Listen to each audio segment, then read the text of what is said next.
Hello everyone, this is Bentley from Kent, Washington, and today we're going to take a look at how to do crypts in a plants for profit tank.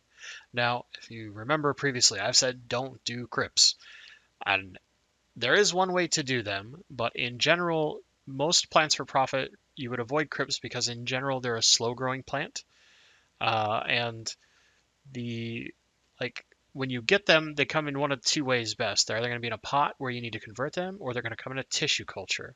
And tissue culture is where I think if you want to do plants for profit, you need to focus on. So that being said, I'm going to walk you through the process of how I prepare a bunch of crypts straight out of a tissue culture and how I plant them. And then I'll also explain why this is the best way if you're going to try and sell them for profit.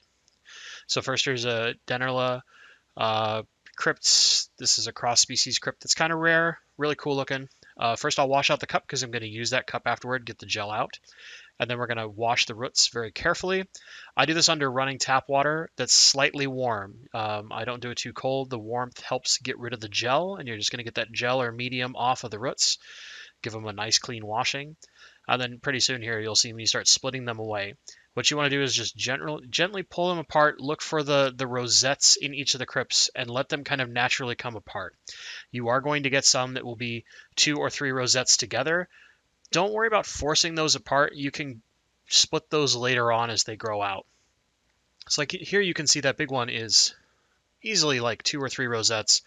And I just kind of look at them and like I'll even kind of point here. You'll see the couple of different rosettes all in one bunch, but I leave them as one bunch to make it easier. This just helps them grow out. A little less stress on the plant. So again, washing, making sure all that gel medium's off. If a little bit is on there, it's okay. Don't worry about it so much. And then here you just see me separating the rest of the bunch. Now, one thing to keep in mind, out of tissue culture, most of these are grown in cooler environments than our aquariums. They're also grown immersed. So they've got to get used to submerged growth.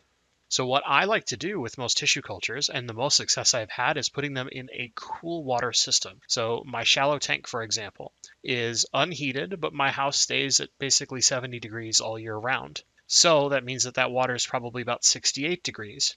I see far less melt in my crypts when I put them in that water than I do in, say, a 78 or 80 degree tank.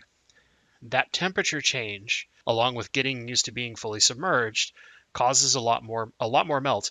But keep in mind, these are crypts. You can lose all the leaves and they'll still grow in. It just takes longer to get them growing. That's all you have to worry about. Now, why tissue cultures? You see here how I plant. I grab by the roots. I push them into the substrate.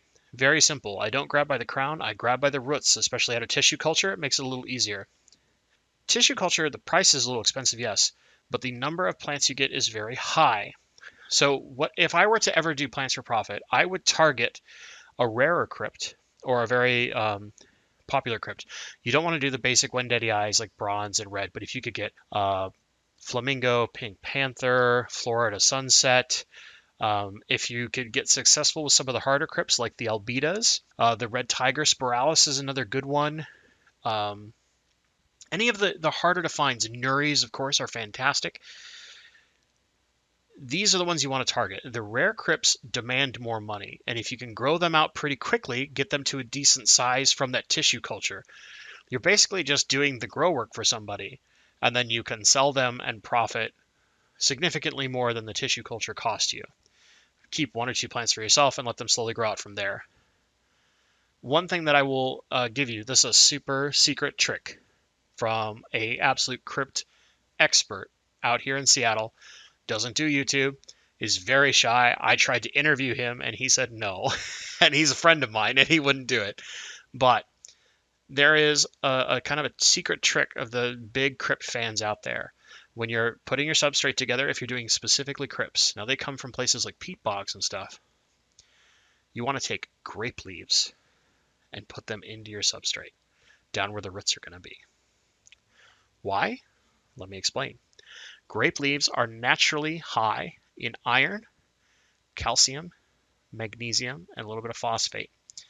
One of the most important things for crypt health, regardless of the color of crypt, is iron, magnesium, a little bit of calcium, and then phosphate, of course, is a food. And as those plants deteriorate, those leaves deteriorate, that grape leaf, it's going to create a little bit of extra nitrate. It's almost like a natural root tab if you put it into the substrate. That's my special trick for you guys. So you can see here we're just showing off a bunch of crypts. This, of course, is more of a display-oriented tank, but if I were going to grow, you'll see I've got lots of the flamingo crypt in here. That's a crypt I would target because it comes in tissue culture. It's very popular, and when you grow them out, you can get good money. You know, something like a single flamingo crypt getting you $10 is not unheard of, and if you get 12 or so into tissue culture that costs you $25, do the math. It's going to take you a couple months, but don't be afraid. A little bit of flow, cool water if you can, plenty of iron, and a good substrate. They're a root feeder. Make sure you have root tabs, and you'll be on your way. That's it, guys. Really simple. Those are my tips on doing cryptocorynes for plants for profit. As always, thank you so much for watching, and stay awesome.